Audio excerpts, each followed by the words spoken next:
India Oman വ്യാപാര സഹകരണം ശക്തിപ്പെടുത്താൻ ഇൻമെക് പ്രതിനിധികൾ ഒമാൻ കോൺസുൽ ജനറലുമായി കൂടിക്കാഴ്ച നടത്തി. ഓഗസ്റ്റിൽ മുംബൈയിൽ ഇൻമെക് ബിസിനസ് മീറ്റ് സംഘടിപ്പിക്കും. ഇന്ത്യയും ഒമാനും തമ്മിലുള്ള വ്യാപാര സാമ്പത്തിക സഹകരണം ശക്തിപ്പെടുത്തുന്നതിന് Indo Gulf and Middle East chamber of commerce പ്രതിനിധികൾ മുംബൈയിലെ Oman consul general Mahboob Eisa Al റസിയുമായി കൂടിക്കാഴ്ച നടത്തി. കൂടിക്കാഴ്ചയിൽ INMECC chairman doctor NM Shafaruddin, secretary general doctor Suresh Kumar Madhusudanan, Maharashtra chapter vice president VS Abdul Karim എന്നിവർ പങ്കെടുത്തു. അന്തർദേശീയ ബിസിനസ് ബന്ധങ്ങൾ ശക്തിപ്പെടുത്തുന്നതിൽ ഇൻമെക് വഹിക്കുന്ന പങ്കിനെ കോൺസുൽ ജനറൽ അഭിനന്ദിച്ചു.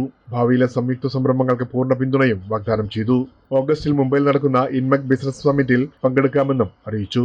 യോഗം ഇന്ത്യയും ഒമാനും തമ്മിലുള്ള ചരിത്രപരവും സൗഹൃദപരവുമായ ബന്ധം വീണ്ടും ഊട്ടിയുറപ്പിക്കുകയും സാമ്പത്തിക സാംസ്കാരിക സഹകരണം കൂടുതൽ വികസിപ്പിക്കാനുള്ള പരസ്പര പ്രതിബദ്ധത ഉയർത്തിക്കാട്ടുകയും ചെയ്തുവെന്ന് സുരേഷ് കുമാർ മധുസൂദനൻ പറഞ്ഞു. ഇനിയൊരു ഇടവേളയ്ക്ക് ശേഷം കാണാം മഹാരാഷ്ട്രയിലെ ഏറ്റവും പുതിയ വാർത്തകളും വിശേഷം. കാറ്റ് വിരിക്ക പൂവഴി സിരിക്ക കാറ്റിൽ നടന്നാലും രാഗപ്പിറക്ക